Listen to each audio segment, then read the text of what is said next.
എല്ലാ കൂട്ടുകാർക്കും നല്ലൊരു ദിവസം ആശംസിച്ചുകൊണ്ട് മാമ്പഴത്തിന്റെ പുതിയ വീഡിയോയിലേക്ക് സ്വാഗതം. നമുക്ക് നേരെ ഗൗതമിന്റെ അളകന്തയുടെ ഇന്നത്തെ നല്ലൊരു വിശേഷം കണ്ടാലോ. അപ്പൊ രാവിലെ പ്രമോ വിശേഷം ഇട്ടപ്പോ ഞാൻ പറഞ്ഞിട്ടുണ്ടായിരുന്നു, ഒറിജിനൽ വിശേഷം വന്നു കഴിയുമ്പോ ഞാൻ അതും കൂടെ കൂട്ടി അപ്ലോഡ് ചെയ്യാന്ന് കേട്ടോ. അങ്ങനെ ഇന്നത്തെ വിശേഷത്തില് നന്ദയും അർജുനും കൂടെ നേരെ ADGPയുടെ ഓഫീസിൽ എത്തിയിരിക്കുകയാണ്. പിന്നീട് ആ ഇൻഫർമേഷൻ അഭിരാമിയെ ഒറ്റിയത് ആരാന്നുള്ള കാര്യങ്ങളൊക്കെ ADGPയോട് ചോദിക്കുന്നുണ്ട്. പക്ഷെ ADGP ആ വിവരങ്ങളൊന്നും കൊടുക്കാനായിട്ട് തയ്യാറായില്ല. അവസാനം നന്ദ പറഞ്ഞു, ഞാൻ എന്റെ അച്ഛൻ മരിച്ചു കഴിഞ്ഞപ്പോ ആ സ്ഥാനത്താണ് ഞാൻ സാറിനെ കണ്ടേ, അതുകൊണ്ടാണ് ഞാൻ സാറിന്റെ അടുത്ത് വന്ന് ഈ കാര്യങ്ങളൊക്കെ ചോദിക്കുന്നത്. ഇപ്പൊ എനിക്ക് മനസ്സിലായി, ഞാൻ സാറിന്റെ കാര്യമല്ല, കാരണം എന്റെ ജീവിതം നശിച്ചു പോയാലും സാറിന് കുഴപ്പമൊന്നുമില്ല, അതുകൊണ്ടല്ലേ അതിനേക്കാളും സാറ് വിലമതിക്കുന്ന ആ ഇൻഫർമേഷൻ അല്ലേന്ന് ചോദിക്കുക.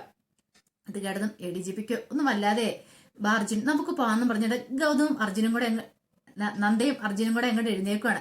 പെട്ടെന്ന് ADGP പറഞ്ഞു, അതെ നന്ദ പ്ലീസ് അവിടെ ഇരിക്കാൻ പറയാണ്.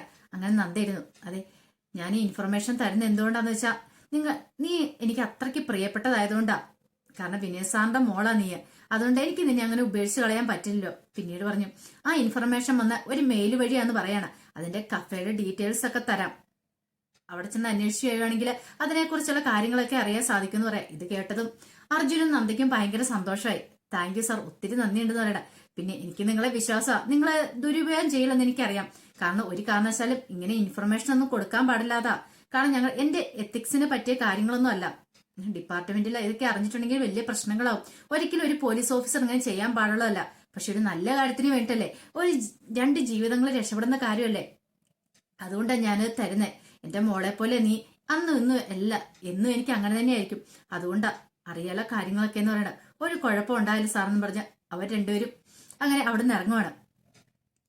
പിന്നീട് കാണിക്കുന്ന ഇന്ത്യവരത്തിലെ ജഗന്നാഥനും മഹേശനും അരുന്ധതിയും ലക്ഷ്മിയമ്മ സംസാരിച്ചുകൊണ്ടിരിക്കുകയാണ്. ഈ സമയം അരുന്ധതി പറഞ്ഞു, ഇവിടെ നടന്ന കാര്യങ്ങളൊക്കെ മോഹിനി വിളിച്ച് പറഞ്ഞിട്ടുണ്ടായിരിക്കില്ല അല്ലെന്ന് ചോദിക്കുകയാണ്. ജഗന്നാഥൻ പറഞ്ഞു, കുറെ കാര്യങ്ങളൊക്കെ അറിഞ്ഞെന്ന് പറയണം. കുറച്ച് കാര്യങ്ങളല്ല, ഇവിടെ നല്ല വിശേഷങ്ങളായിരുന്നു. പെട്ടെന്ന് ലക്ഷ്മിയമ്മ പറഞ്ഞു, ഇവിടെ മഹേടൻ ഉണ്ടായിരുന്നെങ്കിൽ മിക്കവാറും അന്ന് ഇവിടെ അടി നടന്നേനും, ഭാഗ്യമായി പോയി ഇവിടെ ഇല്ലാതിരുന്നേന്ന് പറയാണ്. ഈ സമയത്ത് ജഗന്നാഥൻ പറഞ്ഞു, എന്നാലും നന്ദയ്ക്ക് എന്തൊരു അഹങ്കാര, താലി ഊരി കൈ കൊടുക്കാന്ന് പറഞ്ഞാൽ അതൊക്കെ നടക്കണ കാര്യമാണോ? ഈ സമയം അരുന്ധതി പറഞ്ഞു, അങ്ങനെ പറയാൻ പറ്റില്ല, കാരണം എല്ലാവർക്കും ഒരു തെറ്റിദ്ധാരണ ഉണ്ടായതാ, അഭിരാമിയെ കുറിച്ചുള്ള തെറ്റിദ്ധാരണകൾ ഉണ്ടായതുകൊണ്ടാ അങ്ങനെയൊക്കെ സംഭവിച്ചെന്ന് പറയാണ്. അല്ല വിസ്തായിട്ട് ഞങ്ങൾക്കൊന്നും അറിയത്തില്ല, കുറച്ച് കാര്യങ്ങളൊക്കെ പത്രത്തിൽ കൂടെ അറിഞ്ഞിട്ടുണ്ടായിരുന്നു, കാടൻകുല്ലി ഓപ്പറേഷനെ കുറിച്ചൊക്കെ, അതിൽ കൂടുതലൊന്നും അറിയില്ല എന്ന് പറയണേ. പിന്നീട് അവിടെ നടന്ന കാര്യങ്ങളൊക്കെ വള്ളി വിടാതെ ലക്ഷ്മിയമ്മയും അരുന്ധതിയും കൂടെ പറഞ്ഞു കൊടുക്കുവാണ്. എല്ലാം കേട്ട് കഴിഞ്ഞപ്പോ മഹേഷിനെ പറഞ്ഞു, ഇത്രയും വലിയ കാര്യങ്ങളൊക്കെ ഇവിടെ നടന്നായിരുന്നു, ഇതൊന്നും ഞങ്ങൾ അറിഞ്ഞിരുന്നില്ല, എനിക്കാണെങ്കിൽ അവിടെ തിരക്കായിരുന്നു. അത് മാത്രമല്ല ഗാഥനെ കോളേജിൽ ചേർത്തു, പുതിയ കോളേജിൽ, അത് മാത്രമല്ല അതോടൊപ്പം തന്നെ സുജാതയ്ക്കാണ് അവിടുത്തെ ക്ലൈമറ്റ് അത്ര പിടിക്കുന്നുണ്ടായിരുന്നില്ല, അപ്പൊ അതൊക്കെ ഒന്ന് മാനേജ് ചെയ്ത്, അതുകൊണ്ട് ഇത്രയും നാള് ലേറ്റ് ആയത് ഇങ്ങോട്ട് വരാനെന്ന് പറയണം. പെട്ടെന്ന് ജഗന്നാഥൻ പറഞ്ഞു, എനിക്കാണെങ്കിൽ അവിടെ നിന്ന് ഇട്ടറിഞ്ഞിട്ട് ഇങ്ങോട്ട് ഓടി വരാൻ പറ്റുന്ന അവസ്ഥയാണോ? ഇപ്പൊ തന്നെയാണെങ്കിലും അവിടെ അരുണയെ ഏൽപ്പിച്ചിട്ട് എങ്ങോട്ട് വന്നിരിക്കുന്നത്, കാര്യങ്ങളൊക്കെ നോക്കാനായിട്ട് ആരെങ്കിലും വേണ്ടേ? അതിന്റെ ഇടയ്ക്ക് വീട്ടിൽ ഓരോ പ്രശ്നങ്ങളൊക്കെ ഉണ്ടായി കഴിയുമ്പോൾ ഓടി വരാൻ പറ്റുന്ന കാര്യമാണെന്ന് പറയാം. അരുന്ധതി പറഞ്ഞു, ഇപ്പോഴെല്ലാം ഒന്ന് കെട്ടടങ്ങി നിൽക്കണ സമയമാണ്, വലിയ കുഴപ്പമില്ലാതെ മുന്നോട്ട് പോയിക്കൊണ്ട് നിൽക്കുന്നത്, എന്നാലും ഇനിയിപ്പം നന്ദേനെ ഗൗതത്തിനെ ഒന്നാക്കണം എന്ന് പറയാം. ഇതോടെ മഹേശ്വരൻ പറഞ്ഞു, ശരിയാ, അവരെ രണ്ടുപേരെ ഒന്നാക്കണം, അവരിങ്ങനെ പോയിട്ട് കാര്യമില്ലല്ലോ, ഇനിയിപ്പം താലി അഴിച്ചു വെച്ചെന്ന് പറഞ്ഞുകൊണ്ട് നന്ദ ഭാര്യ അല്ലാതെ ആവുന്നില്ലോ എന്ന് പറയാം. ഈ സമയം അർജുൻ എന്ത് ചെയ്യുവാണ്, നന്ദയും കൂട്ടിക്കൊണ്ട് നേരെ ആ കഫേയിലേക്ക് ചെല്ലുവാണ്. അങ്ങനെ നോക്കി പറഞ്ഞു, ഈ കഫേ അല്ലേ, ആ ഡീറ്റെയിൽസ് കിട്ടിയ കഫേ ഏതാന്ന് തോന്നുന്നത്. അങ്ങനെ അകത്തേക്ക് കയറി ചെല്ലുമ്പോൾ ഒരു പെൺകുട്ടി അവിടെ ഉണ്ടായിരുന്നു. എന്താ സാറിന് ചോദിക്കാം. അല്ല, ഞങ്ങൾക്ക് കുറച്ച് ഡീറ്റെയിൽസ് വേണമെന്ന് പറയാം. ഇവിടെ ഡീറ്റെയിൽസ്, എന്ത് ഡീറ്റെയിൽസ്? കഴിഞ്ഞ 14-ാം തീയതി അവിടെ നെറ്റ് യൂസ് ചെയ്യാൻ വന്ന ആൾക്കാരെ കുറിച്ച് കുറച്ച് വിവരങ്ങളൊക്കെ തരണമെന്ന് പറയണം. അപ്പൊ ഇന്റർനെറ്റ് യൂസ് ചെയ്യാൻ വന്ന ആൾക്കാരെ കുറിച്ച് വിവരങ്ങൾ കൊടുക്കാന്ന് പറഞ്ഞാൽ ആ പെൺകുട്ടിയെ സംബന്ധിച്ചോളം അത് ശരിയായ നടപടിയില്ലായിരുന്നു. അവർ പറഞ്ഞു, അത് തരാൻ പറ്റില്ല സാറെന്ന് പറയണം. ഇത് കേട്ടപ്പോ അർജുൻ പറഞ്ഞു, തരാൻ പറ്റില്ലെന്ന് പറഞ്ഞിട്ട് കാര്യമില്ല, അത്യാവശ്യമായിട്ട് കാര്യമായതുകൊണ്ട് അതോടെ പറയണം. പെട്ടെന്ന് പറഞ്ഞു, അതെ അത് തരാൻ പറ്റില്ലെന്ന് പറഞ്ഞാൽ തരാൻ പറ്റില്ല, ഇനി നിങ്ങൾ പോയില്ലെങ്കിൽ ഞാൻ പോലീസിനെ വിളിക്കുമെന്ന് പറയാം. പെട്ടെന്ന് നന്ദ പറഞ്ഞു, എന്നാ ശരി പോലീസിനെ വിളിച്ചോളാൻ പറയണം. ഇത് കേട്ടതും ആ പെൺകുട്ടി ഒന്ന് ഞെട്ടി, ഇവരെന്താ ഇങ്ങനെ പറയുന്നത്? അർജുൻ പറഞ്ഞു, അതെ പോലീസിനെ വിളിച്ചിട്ടും കാര്യമൊന്നുമില്ല, കാരണം പോലീസുകാരാണ് ഞങ്ങൾക്ക് ഇതിനെക്കുറിച്ചുള്ള വിവരങ്ങളൊക്കെ തന്നെ, പോലീസുകാരുടെ ഇതിനെക്കുറിച്ചുള്ള വിവരങ്ങളൊക്കെ ഉണ്ടെന്ന് പറയാം. ഇത് കേട്ടതും അവരൊന്നും ഞെട്ടി, ഇതെന്താ ഇങ്ങനെയെന്നുള്ള കാര്യം.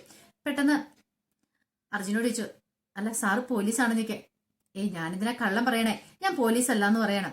ഇത് കേട്ടപ്പം നന്ദ പറഞ്ഞു, ഞാനേ ഇവിടുത്തെ ACPയുടെ ഭാര്യയാന്ന് പറയാണ്. പിന്നെ ഇത് ഇപ്പം പട്ടാളക്കാരനായിരുന്നു, ഇപ്പൊ പട്ടാളത്തിൽ ഇല്ലാന്ന് പറയാണ്. അയ്യോ സാറേ എനിക്ക് അറിയത്തില്ലായിരുന്നു കേട്ടോ. അതെ, രജിസ്റ്റർ ബുക്ക് ഞാൻ കാണിക്കാന്ന് പറയണം. അങ്ങനെ രജിസ്റ്റർ ബുക്ക് എടുത്ത് കൊടുത്തു. അങ്ങനെ രജിസ്റ്റർ പരിശോധിച്ച് നോക്കുമ്പോൾ അതിനകത്ത് പരിചയമുള്ള ഒരു പേരും ഇല്ലായിരുന്നു. നന്ദ പറഞ്ഞു, ഇതിനകത്ത് പരിചയമുള്ള പേര് നമുക്കില്ലോ അർജുൻ, ഇനി ഇപ്പൊ എന്ത് ചെയ്യും? അല്ല, ഇവിടുത്തെ CCTV ദൃശ്യങ്ങളൊന്നും ഇല്ലേന്ന് ചോദിക്കാം. CCTV ദൃശ്യങ്ങള് ഇല്ല. അതെന്താ അങ്ങനെ?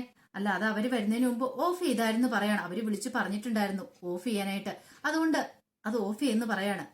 ഇത് കേട്ടതും പിന്നെ എന്ത് ചെയ്യണമെന്ന് അറിയത്തില്ല രണ്ടുപേർക്കൂടെ. അല്ല, അത് ആരാന്നാ പറഞ്ഞേ? ഒരു സ്ത്രീ ആയിരുന്നു എന്ന് പറയാണ്. പക്ഷെ ഏത് സ്ത്രീയാ എങ്ങനെയാന്നൊക്കെ ആർക്കറിയാൻ പറ്റും? ഒത്തിരി ആൾക്കാർ വന്നു പോകുന്ന കഫേയല്ലേ, ആരാന്നൊന്നും അറിയത്തില്ല. ഈ സമയം അർജുൻ നന്ദയോട് പറഞ്ഞു, നന്ദ ഇവിടെ നിൽക്കേ, ഞാൻ അകത്ത് കയറി കമ്പ്യൂട്ടർ സിസ്റ്റം ഒന്ന് നോക്കട്ടെ എന്ന് പറഞ്ഞ് അകത്തേക്ക് കയറുവാണ്. പിന്നീട് അവരോട് പറഞ്ഞു, നീയും കൂടെ വരാൻ പറയണം. അങ്ങനെ പെൺകുട്ടിയും കൂടെ അകത്തേക്ക് കയറി.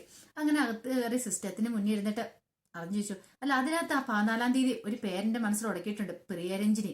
ആ പ്രിയരഞ്ജിനി എന്നുള്ള പേര് അവര് നിൽക്കണ്ട അറിയാന്ന് ചോദിക്കുക. അതെനിക്കറിയില്ല, പക്ഷെ അവരുടെ കൂടെ വന്നേ അറിയാം. എന്റെ ഒരു ഫ്രണ്ടാന്ന് പറയാണ്, സാന്ദ്ര എന്ന് പറയാ. ഈ സാന്ദ്ര എന്നുള്ള പേര് കേട്ടതും ഒരു നിമിഷം അർജുനന് ഞെട്ടി. ഇത് അവളുടെ കൂട്ടുകാരിയാണല്ലോ, പിങ്കിയുടെ കൂട്ടുകാരിയാണല്ലോ എന്ന് ഓർക്കുവാണ്. പെട്ടെന്ന് ചോദിച്ചു, അല്ല അവരുടെ കൂടെയാണല്ലോ ഉള്ള സ്ത്രീ, അതിനെ അറിയാമെന്ന് ചോദിക്കുക. അതിന് ഞാൻ കണ്ടിട്ടില്ല അതിനു മുമ്പ്, എനിക്കറിയില്ല എന്ന് പറയാം. ഓഹോ, അപ്പൊ അങ്ങനെയാണ് കാര്യങ്ങള്. അപ്പൊ ഇവിടുത്തെ CCTV ദൃശ്യങ്ങളൊക്കെ അതിനു മുമ്പ് തന്നെ ഓഫ് ചെയ്യുകയും ചെയ്തല്ലേ എന്ന് ചോദിക്കാം. ഇനിയിപ്പൊ ഇങ്ങനെ കണ്ടുപിടിക്കും. പെട്ടെന്ന് അർജുന്റെ ബുദ്ധി തോന്നി. അർജുൻ തന്റെ ഫോൺ എടുത്ത് അതിനകത്ത് പിങ്കിയുടെ ഫോട്ടോ എടുത്ത് കാണിക്കുകയാണ്. ഇതാണോന്ന് ചോദിക്കും. അതെ, ഇവര് തന്നെയാ, ഈ ഭയങ്കര തന്നെയാ പരിപാടി ചെയ്തതെന്ന് പറയാണ്. പെട്ടെന്ന് അർജുൻ പറഞ്ഞു, അങ്ങനെ വരട്ടെ. കാരണം ഇത് കേട്ട് കഴിഞ്ഞപ്പോഴത്തേനും വല്ലാത്തൊരു ടെൻഷനൊക്കെ ഉണ്ടാകുന്നുണ്ട് ആ പെൺകുട്ടിക്ക്. തന്റെ മേനി എന്തെങ്കിലും പ്രശ്നങ്ങളുണ്ടാവുന്നു സാർ, എനിക്ക് എന്തെങ്കിലും പ്രശ്നങ്ങളുണ്ടാവുമോ, എനിക്ക് എന്തെങ്കിലും ദോഷം ഉണ്ടാവുന്ന ചോദിക്കും. പേടിക്കേണ്ട കാര്യമൊന്നുമില്ല, നിങ്ങൾക്ക് ദോഷമൊന്നും ഉണ്ടാവത്തില്ലെന്ന് പറഞ്ഞുകൊണ്ട് അർജുൻ അങ്ങോട്ട് ഇറങ്ങുവാണ്. പിന്നീട് നന്ദയുടെ അരിയിലേക്ക് എന്നിട്ട് പറഞ്ഞു, നന്ദ ചോദിച്ചു, എന്താ കാര്യങ്ങൾ എന്തെങ്കിലും കിട്ടിയോന്ന് ചോദിക്കും. ഒന്നും കിട്ടിയിട്ടില്ല, ഒരു സ്ത്രീയാന്നല്ലേ പറഞ്ഞേ. ഏത് സ്ത്രീ എങ്ങനെയാന്ന് എങ്ങനെ അറിയാൻ പറ്റും? കാരണം നന്ദയോട് പറഞ്ഞില്ല അതിനെക്കുറിച്ച്. ഒരു പക്ഷെ അങ്ങനെ പറഞ്ഞിട്ടുണ്ടെങ്കിൽ നന്ദയുടെ മനസ്സിൽ അത് വല്ലാത്ത വിഷമമായിരിക്കും, പിങ്കി അത് ചെയ്തതെന്ന് അറിഞ്ഞു കഴിഞ്ഞിട്ടുണ്ടെങ്കിൽ. അങ്ങനെ അർജുൻ പറഞ്ഞു, നമുക്ക് പിന്നെ കണ്ടുപിടിക്കാന്നേ, സമയമുണ്ടല്ലോ എന്ന് പറഞ്ഞ് നന്ദയും കൂട്ടിക്കൊണ്ട് അങ്ങോട്ട് പോവാണ്. ഈ സമയം പിങ്കി എന്ത് ചെയ്യുക, ജഗന്നാഥനും മോഹിനി എല്ലാവരും സംസാരിച്ചുകൊണ്ടിരിക്കുന്ന അങ്ങോട്ട് വരുവാണ്. പിങ്കിനെ കണ്ടപ്പോഴത്തേനും ജഗന്നാഥൻ പറഞ്ഞു, എന്തൊക്കെയുണ്ട് പിങ്കി മോളെ വിശേഷങ്ങൾ ചോദിക്കുക. വിശേഷം മാത്രമല്ലേ ഇവിടെ ഉള്ളൂ, ഇവിടെ എന്റെ കാര്യം നോക്കാനായിട്ട് ഇവിടെ ആർക്കും സമയമില്ലോ എന്ന് പറയണം. പെട്ടെന്ന് അരുന്തി ചോദിച്ചു, നിന്റെ കാര്യം നോക്കാനോ? നിന്റെ കാര്യത്തിന് എന്താ ഇവിടെ കുറവെന്ന് ചോദിക്കാം. ഒരു കുറവുമില്ല പോലും, ഇവിടെ ബാക്കി എല്ലാവരുടെ കാര്യങ്ങളൊക്കെ മുറക്കി നടക്കുന്നുണ്ട്. എന്റെ കാര്യം ഗൗതത്തിനെ നന്ദനെ ഒന്നിപ്പിക്കാൻ വേണ്ടിയിട്ട് ഇവിടെ എല്ലാരും പാഞ്ഞു കിടക്കുക. പക്ഷെ എന്റെ ജീവിതം എന്തായെന്ന് ആരും ശ്രദ്ധിക്കുന്നു പോലും ഇല്ലെന്ന് പറയാം. അല്ല, നിന്റെ ജീവിതത്തിന് ഇപ്പൊ എന്ത് കുഴപ്പമുണ്ടെന്നാ പിങ്കിമോളെ നീ പറയണെന്ന് ലക്ഷ്മിയമ്മ ചോദിക്കുക. എന്താ കുഴപ്പമെന്ന് അറിയില്ലല്ലേ? എന്റെ കാര്യങ്ങൾ നോക്കണ്ട എന്റെ ഭർത്താവല്ലേ, എന്തേലും കാര്യം നോക്കാനുണ്ടോ? എന്റെ ഭർത്താവിനാണെങ്കിൽ ഇപ്പം നന്ദയുടെ പുറകിൽ നിന്ന് മാറാൻ സമയമില്ല, എപ്പൊ നോക്കിയാലും നന്ദയുടെ ചുരിദാറും തുമ്പി പിടിച്ചോണ്ട് നടക്കുന്നതാണെന്ന് പറയാം. പെട്ടെന്ന് ലക്ഷ്മി പറഞ്ഞു, നീ എന്ത് ഭർത്താവിനെ പിങ്കി പറയണേ? അത് ആരാന്ന് വിചാരിച്ചാ നീ ഇരിക്കണേ? നന്ദ എന്നാ അർജുന്റെ ഏട്ടത്തിയമ്മയല്ലേന്ന് ചോദിക്കും. ആ ഒരു വിചാരം പോലെ നിൽക്കില്ലേന്ന് ചോദിക്കും. പിന്നെ ഏട്ടത്തിയമ്മയാണ് പോലും, കൂടുതൽ എന്നെ കൊണ്ടൊന്നും പറയിപ്പിക്കാതിരിക്കുന്നതായിരിക്കും എല്ലാവർക്കും നല്ലതെന്ന് പറയാം. അല്ല, ഞാൻ ഇവിടുന്ന് എങ്ങോട്ടേലും പോണെങ്കിൽ, അല്ലെങ്കിൽ തന്നെ ഒന്ന് ഓർത്ത് വയ്ക്കേ, പുറത്തേക്ക് പോണെങ്കിൽ എത്ര പേരുടെ അനുമതി വേണം? ഇപ്പോഴാണെങ്കിൽ കണ്ടില്ലേ, അർജുനും നന്ദയൊക്കെ ആണല്ലോ, ഒരു കുഴപ്പമില്ല, അവരുടെയും പോയിരിക്കുന്ന കണ്ടില്ലേ. എപ്പൊ നോക്കിയാലും ഇപ്പൊ നഗരം ചുറ്റാൻ രണ്ടുപേർക്ക് സമയമുള്ളെന്ന് പറയാം. ഇത് കേട്ടപ്പം ജഗന്നാഥൻ പറഞ്ഞു, ഇതെന്താ പിങ്കി നീ ഇങ്ങനെയൊക്കെ പറയണേ? വെറുതെ ഇങ്ങനെ അതും അർജുനെ കുറിച്ച് മോശമായിട്ടുള്ള കാര്യങ്ങളൊന്നും പറയില്ലെന്ന് പറയാം. പിങ്കി പറഞ്ഞു, ഞാൻ പറയുന്നതിനാ കുഴപ്പമില്ലേ, അവർ കാണിച്ചുകൊണ്ട് നടക്കുന്നതിന് ഒരു കുഴപ്പമില്ലല്ലേ. എന്റെ ഭർത്താവ് അർജുന്, ഞാൻ പറയുന്ന ഒക്കെ അനുസരിച്ച്, അല്ലെങ്കിൽ എന്റെ കാര്യങ്ങളൊക്കെ നോക്കേണ്ട അർജുന. ഇപ്പൊ നന്ദയുടെ കാര്യങ്ങൾ നോക്കാനായിട്ട് ഗൗതമുണ്ടല്ലോ. അല്ലെങ്കിലും നന്ദനെ കാര്യങ്ങൾ നോക്കേണ്ട കാര്യമില്ല, കാരണം താലിയും വലിച്ചെറിഞ്ഞിട്ട് അവൾ ഈ വീട്ടിൽ നിന്ന് ഇറങ്ങിപ്പോകാൻ നിൽക്കുന്നവളല്ലേ, അവളുടെ കാര്യം എന്തിനാ ഇനിയിപ്പൊ അർജുൻ നോക്കിക്കൊണ്ട് നിൽക്കുന്നേ എന്നൊക്കെ ചോദിക്കുകയാണ്. ഇതെല്ലാം കേട്ട് കഴിഞ്ഞപ്പം ലക്ഷ്മിയമ്മയ്ക്ക് നല്ല ദേഷ്യ സങ്കടമൊക്കെ വന്നു. പക്ഷെ ലക്ഷ്മിയമ്മ ഒന്നും മിണ്ടിയില്ല. ഈ സമയം അരുത് പറഞ്ഞതേ, പിങ്കി നീ അനാവശ്യ കാര്യങ്ങൾ പറയരുത് കേട്ടോ, പിന്നെ അനാവശ്യമാണ് പോലും. അല്ല, അർജുൻ എന്തെങ്കിലും കാര്യം നോക്കിയിട്ടുണ്ടോ എന്ന് ചോദിക്കുകയാണ്. ഇത് കേട്ടോണ്ടാണ് അർജുനും നന്ദയും കൂടെ അങ്ങോട്ട് കയറുന്നേ. അർജുൻ പറഞ്ഞു, ഞാൻ പിങ്കിയുടെ എന്ത് കാര്യം നോക്കട്ടെ, നിനക്ക് എന്ത് കാര്യം അറിയണ്ടേന്ന് ചോദിക്കുക. പെട്ടെന്ന് പിങ്കി ഒന്ന് ഞെട്ടി. അല്ല, നിന്റെ കാര്യങ്ങളൊന്നും നോക്കിയില്ലെന്ന് പറയുന്നുണ്ട്, നിന്റെ ഇനി എന്തെങ്കിലും കാര്യം ഞാൻ നോക്കാനുണ്ടോ? അല്ല, എനിക്ക് അറിയത്തല്ലാണ്ട് ചോദിക്കും, ഒന്ന് പറഞ്ഞാൽ കൊള്ളായിരുന്നു പറയാം. ഇത് കേട്ടതും പിങ്കിക്ക് എന്തും മറുപടി പറയാൻ നടത്തില്ല. പെട്ടെന്ന് ചോദിച്ചു, അല്ല അർജുൻ എന്റെ എന്ത് കാര്യം നോക്കിയിരിക്കുന്നേ? ഞാൻ നിന്റെ ഒരു കാര്യം നോക്കുന്നില്ല അല്ലേ? അതെ, നോക്കുന്നുണ്ട്, എന്റെ കാര്യമല്ല നന്ദയുടെ കാര്യമാണെന്ന് പറയണം. ഇത് കേട്ട നന്ദയ്ക്ക് വല്ലാത്തൊരു വിഷമായി പോയി. പിങ്കി ഇങ്ങനെയൊക്കെ പറയുന്നുണ്ട്, അനാവശ്യം പറയരുത് കേട്ടോ. ഞാനും നന്ദയും കൂടെ പുറത്തു പോയിട്ടുണ്ടെങ്കിൽ അത് പ്രധാനമായ ഒരു കാര്യത്തിന് വേണ്ടി പോയിരിക്കുന്ന, അല്ലാതെ വേറൊന്നിനും വേണ്ടി പോയതല്ല എന്ന് പറയും. ഈ സമയം അരുന്ധതി ചോദിച്ചു, അല്ല എന്ത് പ്രധാന കാര്യം അർജുൻ മോനെന്ന് ചോദിക്കുക. അത് നന്ദടുത്തിയാണ് ഒറ്റിക്കൊടുത്തതെന്നും പറഞ്ഞോണ്ടല്ലേ ഇരിക്കുന്ന അഭിരാമിനെ. പക്ഷെ നന്ദയല്ലെന്ന് എനിക്ക് തെളിയിക്കണമെന്ന് പറയാം. നന്ദ ഒരിക്കലും അങ്ങനെ ചെയ്യില്ല എന്ന് പറയാം. അപ്പൊ അതിനെക്കുറിച്ച് അന്വേഷിക്കാൻ പോയതാന്ന് പറയാം. ഇത് കേട്ടതും പിങ്കിയിൽ ഒരു ഞെട്ടലുണ്ടായി. എന്റെ ഭഗവാനെ, ഇനിയിപ്പൊ പദ്ധതികളും പ്ലാനുകളും എല്ലാം പൊളിഞ്ഞോ? പെട്ടെന്ന് അനുദ്ധിച്ചു, അല്ല ആരാന്ന് മറ്റോ കണ്ടുപിടിച്ചോന്ന് ചോദിക്കും. അത് ആ സമയത്താണ് ഗൗതം അങ്ങോട്ട് കയറി വരുന്നത്. ഗൗതം പറഞ്ഞു, ഓഹോ, ഇപ്പൊ നന്ദ നല്ലവളാ പുണ്യാളത്തിയാണെന്ന് പറയാൻ വേണ്ടിയിട്ടായിരിക്കും അല്ലേ നീ തന്ത്രപ്പാടൊക്കെ നടത്താൻ? അതിനു വേണ്ടിയിട്ടായിരിക്കും നീ അന്വേഷിക്കാൻ പോയതല്ലേന്ന് ചോദിക്കാം. അതെ, ഗൗതമേട്ടൻ നീനത് കാര്യത്തിൽ കൂടുതലൊന്നും പറയണ്ട.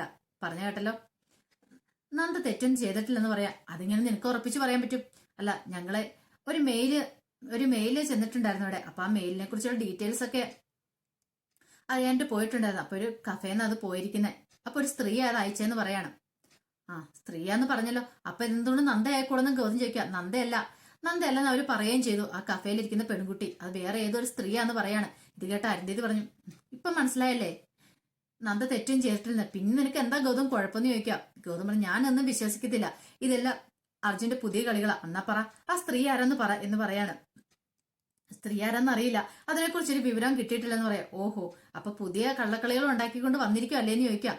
ഈ സമയം മഹേശ്വരൻ പറഞ്ഞു, നിനക്ക് എന്താ ഗൗതം, ആ സ്ത്രീ ആരെങ്കിലും ആയിക്കോട്ടെ, ഇനിയിപ്പം നന്ദയെ പോലും ഒറ്റ കൊടുത്തെങ്കിൽ പോലും നീ ഇത്രമാത്രം രോഷാകുലനാവേണ്ട ആവശ്യമില്ല. ജഗന്നാഥൻ പറഞ്ഞ ശരിയാ, അഭിരാമി ഒരു തീവ്രവാദിയല്ലേ, അല്ലാതെ നല്ലവളൊന്നും അല്ല. അതുകൊണ്ട് അവൾ അകത്ത് പോയി കിടന്നാലും വലിയ കുഴപ്പമില്ലെന്ന് പറയാം. പെട്ടെന്ന് ഗൗതം പറഞ്ഞു, അച്ഛനും ചെറിയച്ഛനും ഒക്കെ ഇങ്ങനെ പറയാം, പക്ഷെ എന്നെ സംബന്ധിച്ച് അങ്ങനെയല്ല. അഭിരാമി എന്ന് പറഞ്ഞിട്ടുണ്ടെങ്കിൽ എനിക്ക് എന്റെ കളിക്കൂട്ടുകാരി മാത്രമല്ല, ഞാൻ അത്രമാത്രം അവളെ സ്നേഹിച്ചിരുന്നു. എന്റെ ഒരു കൂടപ്പുറപ്പിനെ പോലെ കണ്ടിരുന്നേ. അവൾക്ക് എന്തെങ്കിലും ആപത്ത് വന്നിട്ടുണ്ടെങ്കിൽ പിന്നെ എനിക്ക് ആ സഹിക്കോ? ഈ വീട്ടിലുള്ള ഒരാളെ ഒറ്റയെന്നും കൂടെ അറിഞ്ഞിട്ടുണ്ടെങ്കിൽ സഹിക്കാൻ പറ്റുന്ന കാര്യമല്ലെന്ന് പറയാം. പെട്ടെന്ന് തന്നെ മഹേശ്വരൻ പറഞ്ഞു, ഇനിയിപ്പൊ എന്ത് തന്നെയാണെങ്കിലും കുഴപ്പമില്ല, നീ ഇനിയിപ്പം അതിനെക്കുറിച്ച് ചിന്തിക്കാനും പോണ്ട. നന്ദേ നീ ഒന്നിക്കണം, അതാ വേണ്ടേന്ന് പറയണം. ഈ സമയം അരുന്ധതി പറഞ്ഞു, ശരിയാ. മഹേശ്വരൻ പറഞ്ഞു, ശരിയാ, രണ്ടുപേരും ഇനിയിപ്പൊ നിങ്ങൾ ഇങ്ങനെ നടന്നിട്ട് കാര്യമില്ല. താലി അഴിച്ചു വെച്ചല്ലോ, ആ താലി വീണ്ടും നന്ദയുടെ കഴുത്തിൽ ഇട്ട് കൊടുക്കണമെന്ന് പറയാം. ഇത് കേട്ടതും പിങ്കി ഒന്ന് ഞെട്ടി. ഗൗതം പറഞ്ഞു, അതൊന്നും പറ്റില്ല എന്ന് പറയണ. അരുന്ധതി പറഞ്ഞു, അതേ പറ്റത്തുള്ളൂ. നാളെ നല്ലൊരു ദിവസമാണ്. നാളെ എങ്ങനെ വീണ്ടും നന്ദയുടെ കഴുത്തില് നീ ആ താലിമാല ഇട്ട് കൊടുക്കണമെന്ന് പറയാ, വീണ്ടും താലി കെട്ടണമെന്ന് പറയാ. ഇത് കേട്ടതും ഗൗതമിന് പിന്നെ എന്തെങ്കിലും പറയാൻ പറ്റുമോ? ലക്ഷ്മിയും പറഞ്ഞു, അതാ മോനെ, ഏട്ടത്തി പറഞ്ഞ കാര്യ ശരി. നാളെ തന്നെ നീ വീണ്ടും ആ നന്ദയുടെ കഴുത്തിൽ അണിയിച്ചു കൊടുക്കണം. നിങ്ങൾ ഒരിക്കലും പിരിയേണ്ടവരല്ല, നിങ്ങൾ ഒന്നിച്ച് ജീവിക്കേണ്ടവരാന്ന് പറയാം. പിങ്കിക്കാണ് അപ്പാട് സമനില തെറ്റുന്ന പോലെ ആയി തോന്നി. പക്ഷേങ്കിൽ അർജുൻ എല്ലാം ഉള്ളിൽ ഒളിപ്പിച്ച് വെക്കുക. കാരണം പിങ്കിയാന്ന് അറിഞ്ഞു കഴിഞ്ഞിട്ടുണ്ടെങ്കിൽ പിങ്കി പിന്നെ എങ്ങനെ പ്രതികരിക്കുമെന്ന് പോലും അറിയത്തില്ല. അങ്ങനെ സത്യം മൂടി വെക്കുവാണ്. പിന്നീട് പിറ്റേ ദിവസം പൂജാമുറിൽ എല്ലാരും കൂടെ താലി ഒക്കെ എടുത്തു വെച്ച് ഇങ്ങനെ താലി കെട്ടിച്ചടങ്ങിന് വേണ്ടി നിൽക്കുവാണ്. അതിനുശേഷം അരുന്ധതി ഗൗതത്തിനോട് പറഞ്ഞു, താലി എടുത്ത് അവളുടെ കഴുത്തിൽ അണിയിച്ചു കൊടുക്കാൻ പറയാണ്. അപ്പൊ എല്ലാരും നോക്കിയിരിക്കും. പിങ്കിയുടെ മുഖം ഇങ്ങനെ ചുവന്നു കൊടുത്ത് നിൽക്കുകയാണ്. ഈ സമയം ഗൗതം ആ താലി കയ്യിലെടുത്തു ഇനിയിപ്പൊ നന്ദ ഇങ്ങനെ നോക്കി നിൽക്കുക. ഇപ്പൊ കഴുത്തിലിടുന്നുള്ള മട്ടിൽ നോക്കി നിൽക്കുകയാണ്. ഈ സമയം അത് താലിയും കൈ പിടിച്ച് ഗൗതം നിൽക്കുകയാണ്.